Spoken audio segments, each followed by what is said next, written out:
하나님 말씀 봉독합니다. 로마서 8장 12절에서 17절 말씀 교독을 합니다.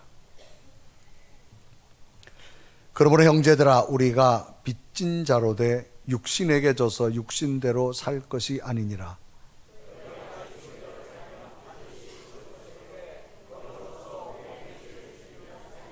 무릇 하나님의 영으로 인도함을 받은 사람은 곧 하나님의 아들이라.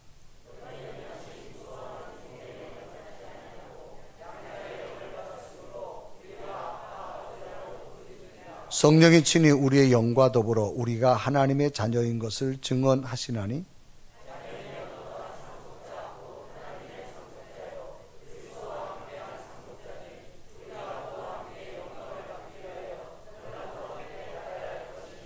아멘.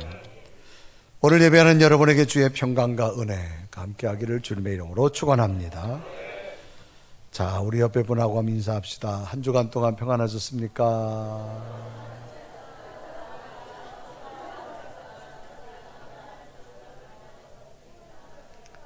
자, 이번에는 이제 얼굴의 근육을 좀 더 풀고 오늘도 당신을 보니까 참 기쁩니다. 시작.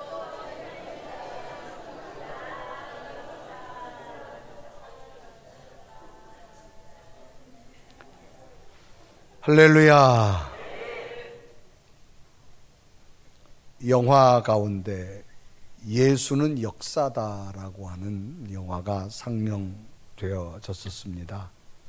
이것은 예수가 사기라는 것을 파헤치려다가 실패한 영화로 되어졌는데요.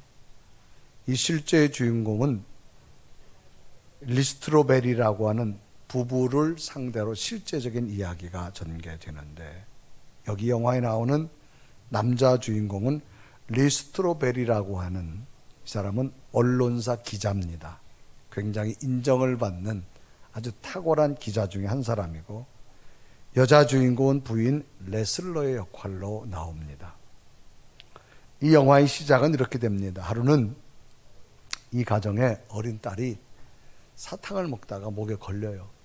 그러니까 아이가 기도가 막혀서 막 숨을 못 쉬고 어떻게 할 줄을 모르는 거예요. 그런데 갑자기 웬 흑인 여인이 들어옵니다, 그 집안에. 그런데 이 사람은 간호사예요. 그래서 간호사가 와서 그 아이를 눕혀놓고 등을 치고 기도가 막혔던 사탕을 뱉게 되어집니다. 그래서 아이가 기도가 뚫려서 이제 정상적인 호흡을 하게 되어집니다. 이 엄마 아빠는 굉장히 참 다행스럽다고 생각하죠. 그러면서 정말로 감사하다고, 당신 아니었으면 우리 딸이 기도가 막혀서 죽을 뻔했는데 이렇게 살려줘서 정말 감사하다, 그렇게 말하니까 이 흑인 여자 간호사가 이런 말을 합니다. 아이고, 아니에요, 다 예수님 덕분이에요, 하나님의 은혜예요, 그런 말을 하는 거예요. 근데 이 부부는 생소한 말이잖아요. 아니, 당신이 우리를 고쳐줬는데 이분이 예수님의 은혜라 그리고 하나님 은혜라 그리고, 그러면서 이 간호사가 하는 말이, 우리 부부가 당신네 집 앞을 지나가는데 갑자기 성령께서 나를 당신네 집으로 들어가라 그랬다. 그래가지고 내가 지금 와보니 당신네 딸이 이렇게 있어서 고쳐줬, 이걸 기도를 뚫어줬다고 말하는 겁니다. 그래서 내가 온 것이 아니라 하나님이 보냈으면 하나님 앞에 감사하시고 그런 이야기를 하는 거예요. 그럼 어쨌거나 딸을 하여간 살렸으니까. 그런데 그 부인, 주인공 레슬러라고 하는 부인이 나오는데, 이 딸의 엄마지요. 이 레슬러는 이 간호사의 신비스러운 말을 놀랍니다. 놀라서 그 다음날 케이크를 사가지고 감사해서 그 여인이 근무하는 병원으로 가게 됩니다. 병원을 가서 정말로 우리 딸을 살려줘서 고맙다라고 이야기를 하는데, 그 간호사는 똑같이 내가 성령께서 나를 인도해서 당신네 집으로 보냈다, 그러니까 하나님이 인도함이 나를 했다라고 하면서 이 엄마 레슬러에게 전도를 하는 거예요. 그래서 결국에 엄마 레슬러가 자기 딸을 살려준 그 간호사의 그 신비로운 이야기를 듣고 따라서 교회를 가게 됩니다. 그래서 초신자지요. 그래서 간호사를 따라 교회를 가게 되는데, 이 엄마 레슬러가 초신자인데 교회 가서 목사님 설교가 전부 자기를 하는 말씀이라는 거예요. 아멘 좀 해요. 여러분, 은혜는 뭐냐? 오늘 설교가 여러분 다 각자에게 들려오는 말씀으로 들리면 그 사람은 은혜되는 거야. 그런데 오늘 제 설교가 어느 순간에 아이고 요거는 암흑의 권사가 들어야 돼. 그러면 그 설교는 여러분에게 직접적 은혜가 아니야. 그러니까 이 레슬러라고 하는 이 아기 엄마는 그러니까 자기한테 다 들려오는 설교를 들으니까 믿음이 점점점 올라갈까요? 내려갈까요? 올라가지요. 그러니까 점점점 교회가 즐거워지고 신앙생활이 이제 기뻐지는 거예요. 그런데 남편 리스트로벨이라는 사람은 애초부터 간호사의 말에 신경을 안 썼어요. 무슨 성령의 계시야. 지가 지나가다 우연히 들어오고 싶어서 들어왔는데 그런 일이 벌어졌는데 아이를 이렇게 사탕을 했지. 그거 뭐 누구나 할 수 있는 거지. 애가 사탕 걸렸으면 엎혀놓고 등 두드리면 나올 거 아니에요. 뭐 이런 식으로 이야기하는 거예요. 그런데 이상한 일이 생긴 것은 자기 아내가 점점점 교회를 가는 거예요. 이거 큰일 났다. 그래서 이분이 기자니까 내가 논리적으로 예수님이 거짓이란 사실, 또 예수님의 부활이 거짓이란 사실을 완벽하게 내가 증거하고 예수가 사기라고 하는 사실을 내가 증거하겠다. 그러면서 이 사람은 각 업계 최고의 권위자들을 찾아서 예수님의 부활이 거짓이라는 것, 그래서 질문을 해도 거의 시비적으로 질문합니다. 뭔가 꼬투리를 잡으려고. 내가 그래서 이 사기란 사실을 내가 분명히 발표하겠다. 그래서 각계각층의 사람을 다 찾아가요. 그런데 하루는 성당을 찾아가서 신부님에게 이런 질문합니다. 신부님, 질문 좀 할게요. 아니 하나님이 전능자라고 말하면서 어떻게 하나님이 자기 아들을 죽여요? 나 같으면 안 죽이겠네요? 아니 그걸 어떻게 내가 믿어요? 자기 아들을 죽이는 사람, 세상에 그런 하나님이 어디 있어요? 그 거짓말 아니에요? 여기 답변 좀 말해보세요. 이제 그렇게 질문하는 거예요. 그때 그 성당의 신부님이 이런 대답을 합니다. 네, 제가 신부가 된 이유는 바로 그겁니다. 하나님이 이해가 안 돼서 제가 신부가 됐어요. 그런데 하나님의 사랑을 아니까요, 그 사랑 때문에 내가 신부가 됐어요 라고 말하는 거예요. 그러다가 이 집에 또 아들이 하나 태어났습니다. 아들 이름이 가일스트로퍼라고 하는 아들인데, 이 아들이 태어나자마자 아들에게 아빠로서 독특한 아주 인사 코멘트를 말하는데 뭐라 말하느냐. 아들아, 이 세상에 온 거를 정말 환영한다. 나의 친구요. 그러니까 이 말이 자기에게는 아들을 사랑하는 최대의 멘트라고 말하는 거예요. 이 세상에 온 걸 환영한다. 나의 친구. 그렇게 표현한 거예요. 이제 아이가 태어났다는 소식을 듣고 그 부모님이죠. 아이에게는 할아버지, 할머니죠. 온 거예요. 그런데 이 아들이 자기 부모님이 왔는데 노골적으로 왜 왔냐는 거야. 아니 우리 집에 아들 내가 태어난 거지 왜 당신 내가 간섭하러 왔냐고. 그래서 아버지 어머니를 박대를 합니다. 그래서 부모님은 민망해서 일찍 자리를 떠요. 그러던 가운데 아내는 점점점 교회 이 사람은 물들어간다 표현한 거예요. 안타까운 거예요. 그래서 이 남편이 결국은 아내를 전도한 간호사를 찾아가요. 제발 우리 아내 좀 말려달라. 이거 큰일 났다 이거. 지금 이상한 데로 빠져들어가고 있다. 그러니까 아내는 교회가 재밌는데 남편이 반대하니까 또 간호사를 찾아가가지고 우리 남편이 오거든 전도 좀 해줘라. 이제 그렇게 된 거예요.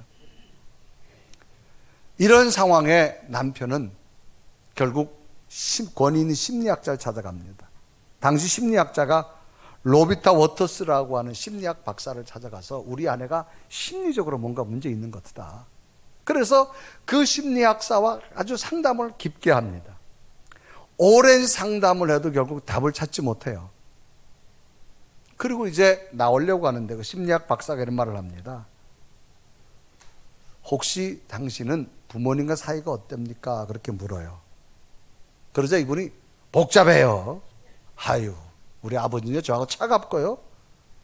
뭐 긍정이나 사랑의 표현도 난 모르고 좀 살았어요. 아버지 있는 당 없는 등 그래요? 그렇게 말해요. 그러자 심리학 박사가 그런 말 합니다. 맞습니다. 당신은 사랑을 받지 않았기 때문에 그 사랑이 뭔지를 모릅니다.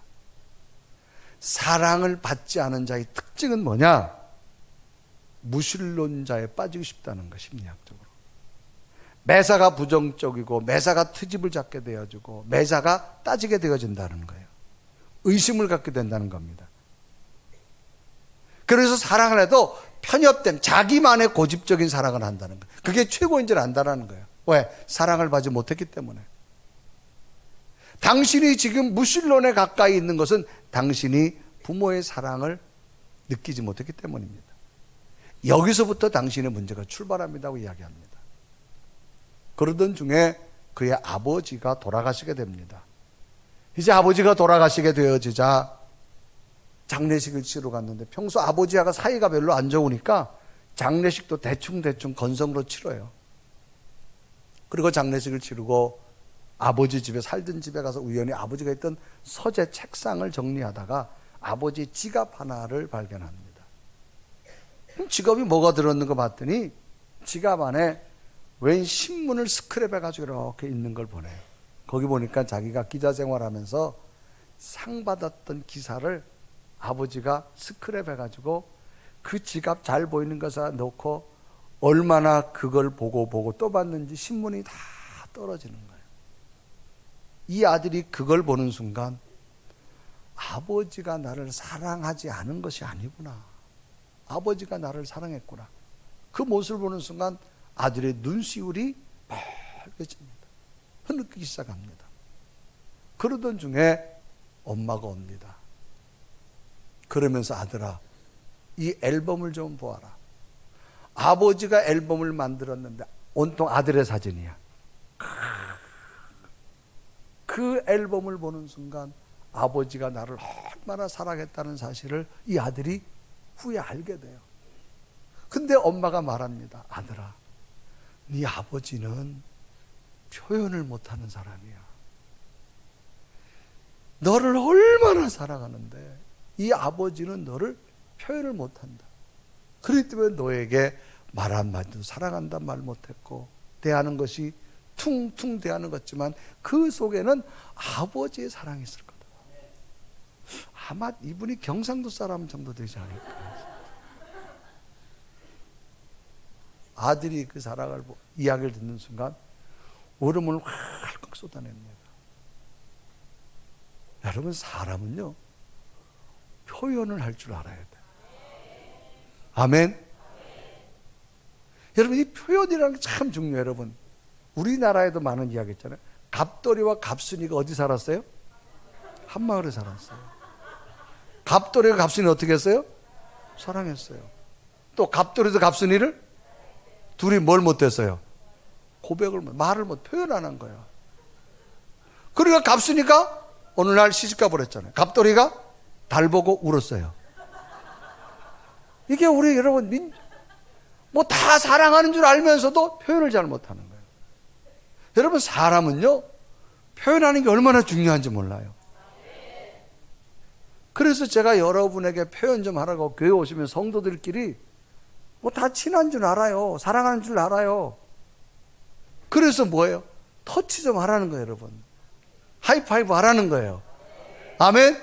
그 하이파이브가 아무것도 아닌 것들도 여러분, 그 터치하는 순간요 이게 표현하는 거예요. 이해되시면 아멘. 사람이 친한 사람은요 이렇게 터치하잖아요. 터치. 여러분, 이 터치가 얼마나 중요한지 몰라요. 그래서 그 복음성가도 다 표현 못해도 나 알아. 이 표현이라는 게 얼마나 중요해요. 여러분, 헤어스타일이 바뀌었으면 가족 중에 누가 엄마 머리 예쁘게 잘랐네요? 그러면 좋아요, 안 좋아요? 그런데 잘랐는지 볶았는지 여러분, 이 표현, 이게 아버지가 아마 그런 사람이었어요. 그러니까 아들이 아버지가 돌아가신 다음에 아버지의 사랑을 엉엉 울면서 이 아버지의 사랑을 회복한 다음에 이 아들이 깨달은 게 뭐냐? 하나님의 사랑을 알아가기 시작하는 거예요.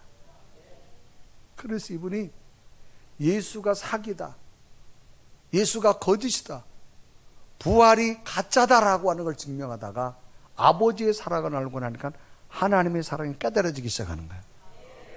그래서 이분은 후에는 어떤 걸 말하냐? 아내와 함께 예수 그리스도를 영접하게 됩니다. 그리고 예수는, 부활은 사실이란 사실을 증명하게 되어지는 영화입니다. 그 영화를 한번 짧게 여러분 함축된 걸 한번 보도록 하겠습니다. If somebody wanted to do an investigation into Christianity, where would you start? If the resurrection of Jesus didn't happen, it's a house of cards. You sure you want to give me that loaded gun? I'm pretty sure you're not going to be able to pull the trigger. I've spent my entire career as a journalist uncovering the truth until the day my wife presented me with the biggest story of my life. I'm not going to lose my wife and my kids to something that I can't even reason with. And what happened next changed me forever.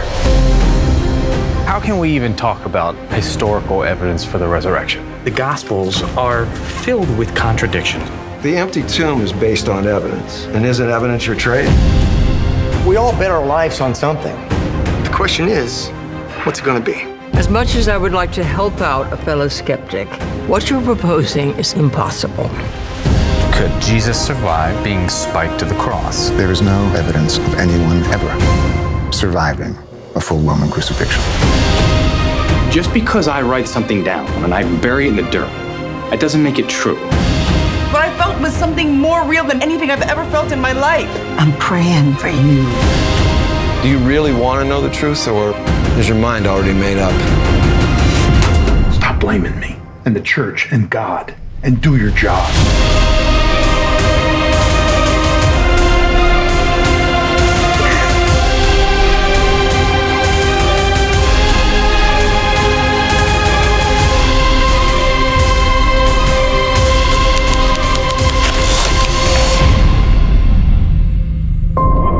No one's ever proven if the shroud is the actual burial cloth of the Christ. But whenever someone looks in those eyes for the first time, suddenly becomes a real person. 이 영화를 기점으로 이 남편은 예수 그리스도를 영접하고 후에는 이분이 1987년 언론계를 떠나서 윌로우크룹 공동체 목회자가 되어집니다.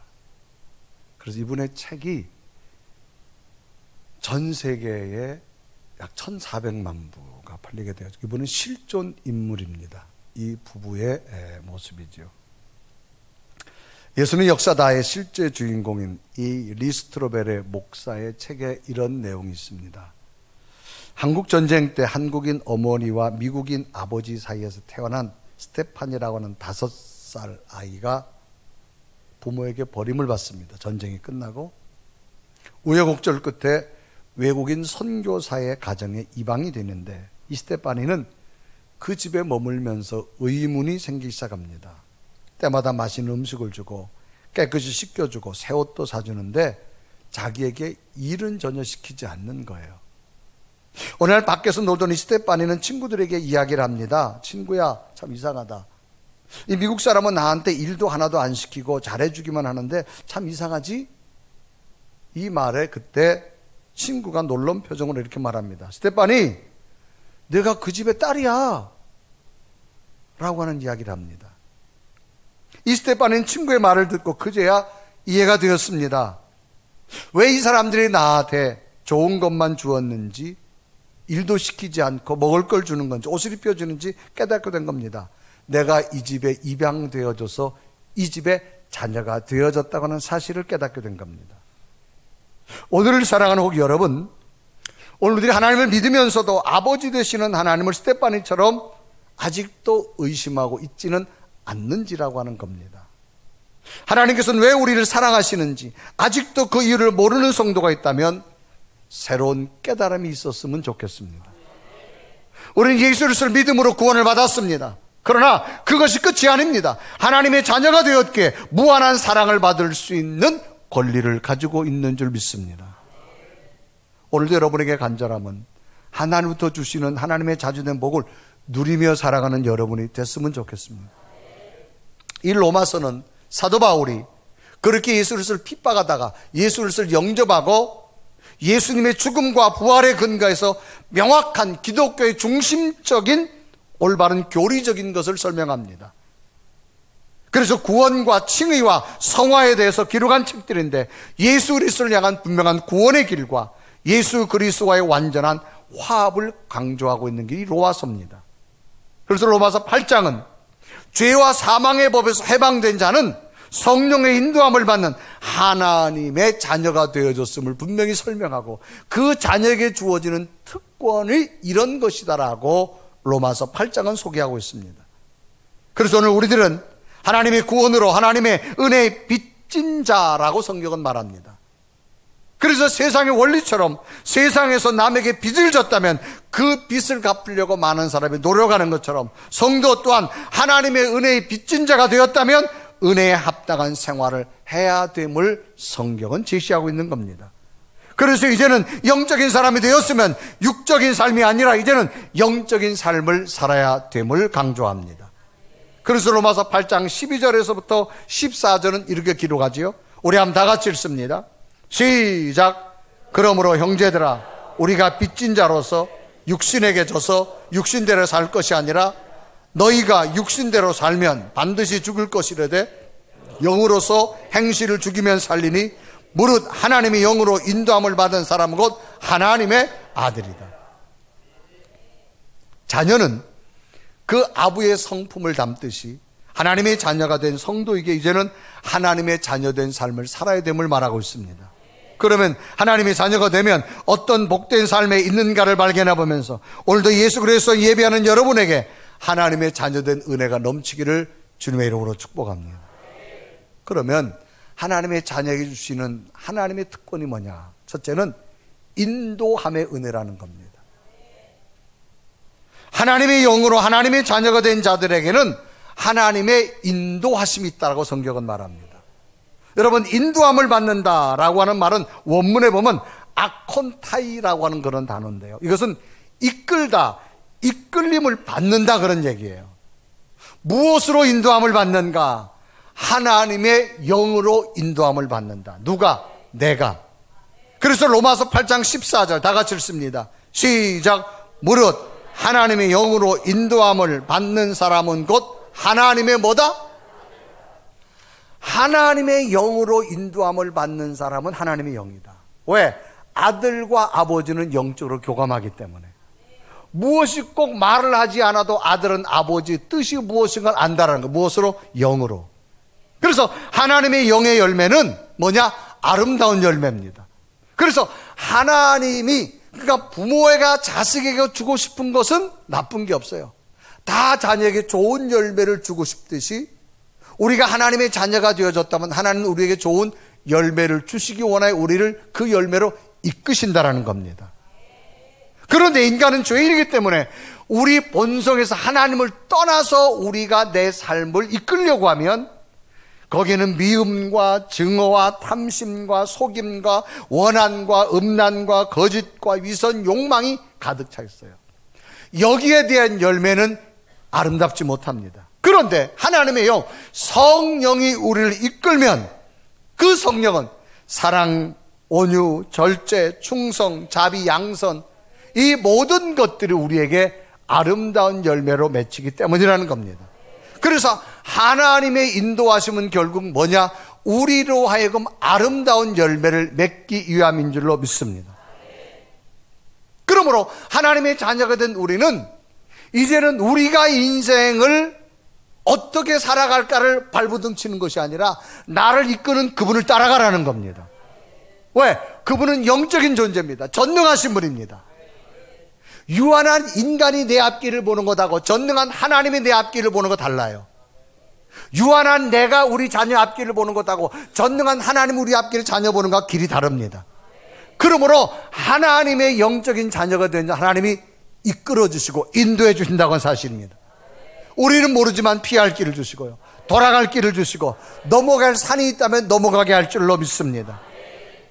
그래서 하나님은 하나님의 자녀에게 인도해 주시는 분이에요. 무엇으로? 하나님의 영으로. 두 번째는 호칭의 은혜가 있다는 거예요. 사람은 무엇을 어떻게 부르는가에 따라서 차이점을 많이 느낄 수 있습니다.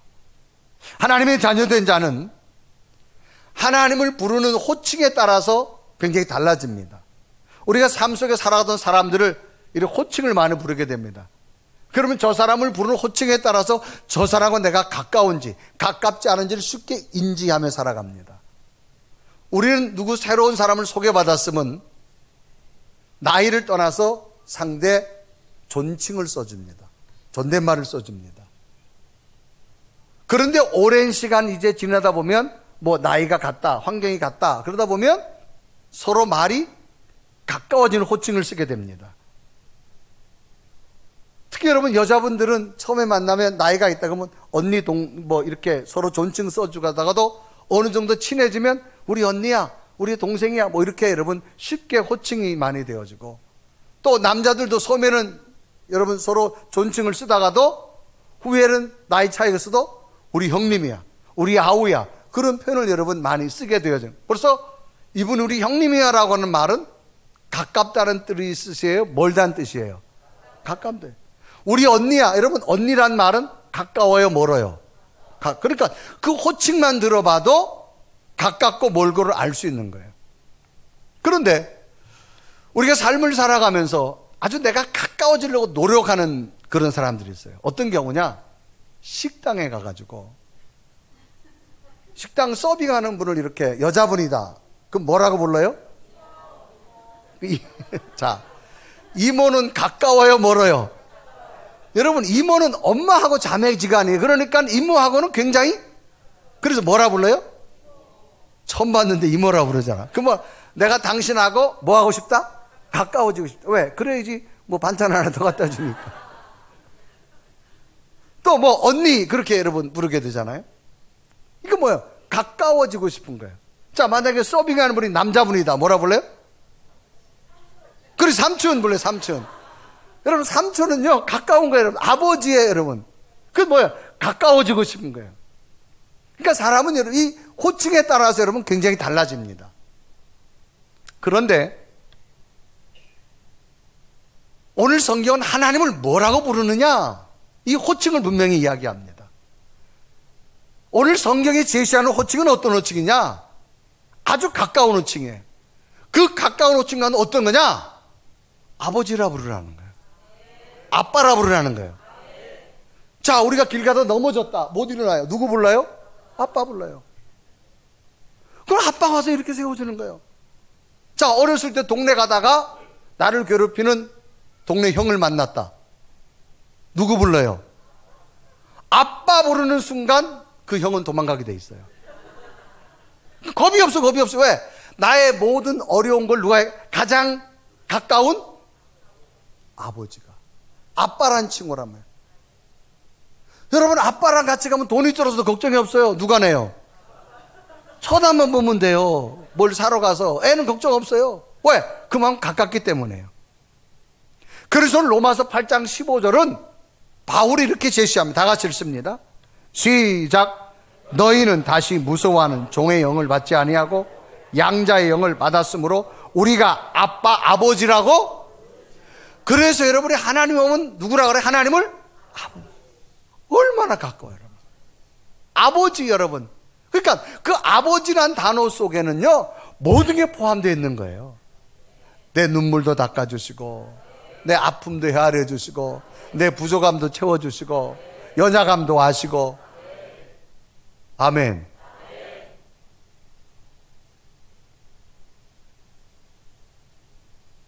너무나 가까운 호칭. 그래서 상대를 부르는 호칭만 들어봐도 저 사람이 가깝다 멀다라는 거 알아요. 그래서 성경은 제시합니다. 하나님을 아버지라 부르라는 거예요. 아빠라고 부르라는 거예요. 왜? 우리의 모든 것을 인도해 주시는 분이기 때문인 줄로 믿습니다. 이 호칭의 은혜 아무나 못 불러요. 그래서 여러분 교회 오면 무조건 아버지, 아버지 그렇게 말하잖아요. 아버지, 아버지.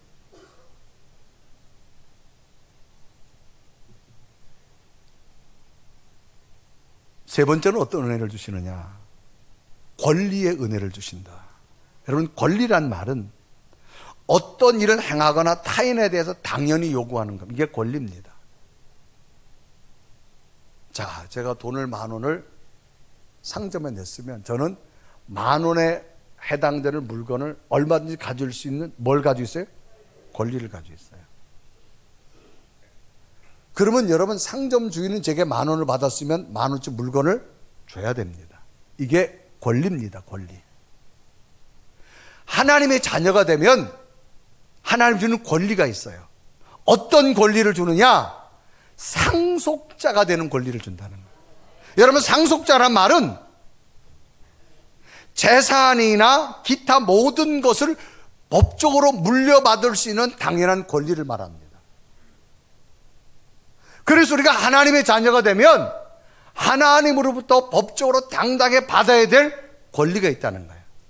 그래서 성경으로 상속자라고 하는 단어를 씁니다. 자, 로마서 8장 17절 다 같이 읽어봅니다. 시작. 자녀이면 또한 상속자 곧 하나님의 상속자요 그리스도와 함께한 상속자니. 아멘. 여기 상속자, 하나님의 자녀가 되면 하나님이 우리에게 권리를 주는, 어떤 권리를 주냐? 상속에 대한 권리를 준다는 거예요. 자녀의 권리는 법적으로 부모의 재산을 물려받을 권리를 가지고 있습니다. 여러분, 아무리 친한 사람이 있어도요, 부모의 재산을 친한 사람에게 주지 않습니다. 자녀에게 줘야 될 권리, 자녀는 받아야 될 상속의 권리를 가지고 있는 겁니다. 여러분, 대한민국의 대기업들이 세대 교체할 때 그 기업에 실력 있는 사람한테 그 기업을 안 물려줘요. 누구한테 물려줘요? 자식들한테. 이게 법적인 권리입니다. 아멘. 그래서 여러분, 요한복음 1장 12절은 우리에게 분명한 권리를 했습니다. 다 같이 읽어봅니다. 요한복음 1장 12절 시작.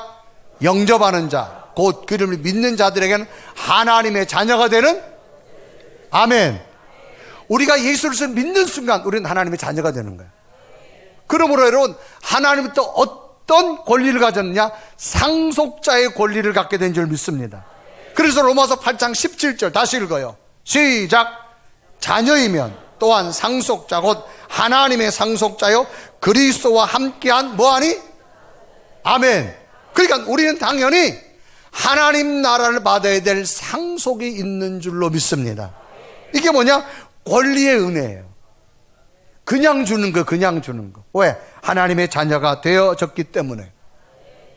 그래서 여러분, 우리가 예수를 믿는 순간 우리는 그분의 인도함을 받고요, 그분의 호칭을 아버지라 부르게 되어지고요, 상속자로서 권리가 있는 줄 믿습니다. 그러면 이제 우리는 이 하나님의 자녀로서 어떤 자녀의 삶을 살아야 될까라고 하는 게 문제입니다. 이렇게 삶을 살면 됩니다. 어떤 삶이냐? 이렇게 소개합니다. 어느 마을에 쌍둥이를 둔 두 형제가 있었어요. 그런데 쌍둥이니까 거의 같은 시간에 태어났잖아요. 모양새도 비슷합니다. 그런데 일찍 태어난 형은 아주 착해요. 아주 모범생이에요. 근데 둘째 동생은 아주 개망난이에요. 똑같이 낳았는데도 너무너무 달라요. 그래서 자라다가 청소년이 됐어요. 청년이 되어질 때 어느 날 집에서 잠을 자는데 이 동생이 싸움을 하다가 사람을 죽였어요. 몸에 피투성이가 돼가지고 집으로 뛰어와요. 작은 형한테. 형, 나 큰일 났다고. 내가 싸우다가 실수로 사람을 죽였다고. 지금 경찰이 나를 쫓아오고 있다고. 자다가 그 형이 너무 놀래가지고 자기 옷을 벗어요. 동생 옷을 막 벗깁니다. 그리고 자기 옷을 동생한테 입히고 자기가 피 묻은 옷을 입습니다. 그리고 동생 보고 이불 속에 자라고 합니다. 그 짧은 시간에 지나보다 경찰이 쫓아들어. 보니까 생김새도 비슷한데 피 묻은 옷을 입은. 네가 사람을 죽였냐? 내가 사람 죽였다. 그래서 형이 대신 잡혀갑니다. 조사를 받고 법적 처벌 사형의 언도를 받습니다. 이제 동생 대신 형이 죽어가야 되는 거예요. 동생이 너무너무 미안해가지고 마지막 사형장으로 떠나는 형을 면회하러 갑니다. 형이 동생을 바라보면서 아무 말도 하지 않고 동생에게 자기 마음이 담긴 편지를 하나 써가지고 동생 손에 꼭 쥐어줍니다. 이 편지 꼭 읽어보고 이렇게 살았으면 좋겠다. 그러면서 형이 죽음을 맞이하러 떠납니다. 그 모습을 바라본 동생이 얼마나 여러분 눈물 흘리면서 돌아서서 형이 준 손에 쓴 조그만한 편지를 하나 봤어요. 거기에 편지가 이런 내용이에요. 사랑하는 내 아우야, 나는 네 죽음을 진정으로 기뻐하고 있다. 나는 내가 나보다 훨씬 많은 재능과 지혜를 가지고 있음을 잘 알고 있다. 부디 내 대신해서 깨끗하고 보람있고 세계와 민족을 위해서 멋진 삶을 살아줬으면 좋겠다. 마지막 형이 손에 쥐어진 그 편지를 바라보고 동생은 울고 또 웁니다. 자기가 죽어 마땅한데 형이 대신 죽은 거예요. 형과 말은 할 수는 없지만 형이 내게 준 것 하나, 글씨 편지 있습니다. 그 편지 속에서 내가 살지 못한 삶, 너는 멋지게 살았으면 좋겠다. 이 동생은 결단합니다. 형이 바라는 못다한 삶 내가 살리라. 남들보다 더 많이 노력했고 남들보다 더 수고했고 남들 보고 힘든 일도 더 많이 해서 정말로 형이 못다한 삶을 사는 훌륭한 동생이 됐다는 거예요. 여러분, 우리 인간은 다 죄인된 모습이에요. 죄의 값은 사망, 죽어져야 돼요. 그런데 우리를 대신해서 예수 그리스도가 돌아가셨습니다. 그분에게 편지를 줬습니다. 성경 말씀인 줄 믿습니다. 그러면 우리는 그 말씀을 붙들고 살아갈 때 새로운 하나님의 역사가 일어나게 될 줄로 믿습니다. 사랑 여러분, 우리 하나님의 자녀들입니다. 하나님의 자녀. 하나님은요, 자녀를 결코, 우리가 자녀를 버리지 않고 하나님도 여러분 결코 안 버립니다. 여러분 인도하실 거고요. 여러분을 가장 친근한 아빠, 아버지라고 호칭을 주었고요.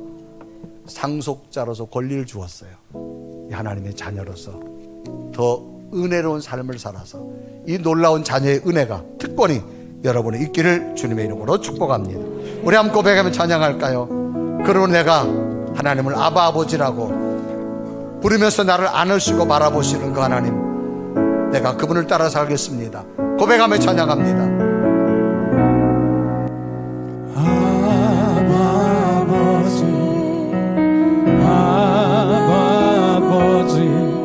나를 안으시고 바라보시는 아바 아버지, 아바 아버지, 아바 아버지, 나를 도우시고 힘주시는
주시고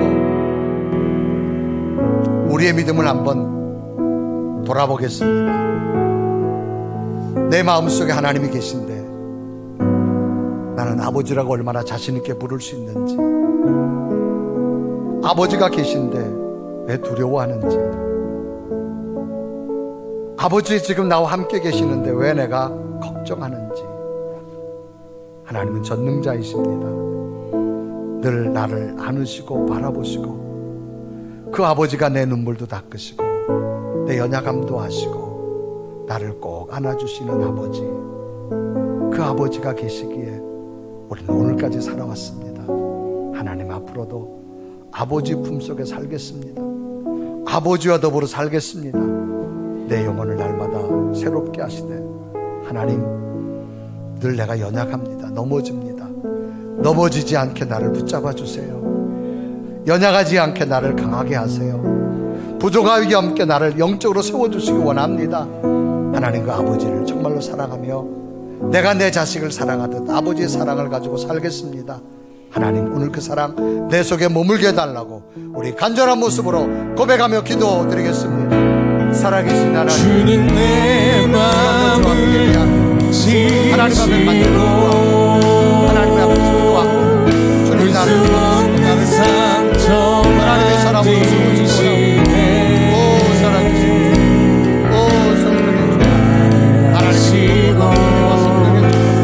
주님, 하나님의 영으로 나를 하시네. 내 영혼 새롭게 세우시네. 살아계신 아버지 하나님, 늘 우리 곁에 오셔서 나와 동행하시는 하나님 감사합니다. 하나님이 나와 함께 계시게 나는 두렵지 않습니다. 나는 외롭지 않습니다. 어떤 눈물도 슬픔도 이겨낼 수 있습니다. 나를 날마다 위로하시고 싸매시고 내가 아버지가 내 속에 있는 한 하나님은 나와 동행할 줄 믿사오니 날마다 승리하는 영적인 성도들 되게 하여 주옵소서. 예수 그리스도의 이름으로 간절히 기도드리옵나이다.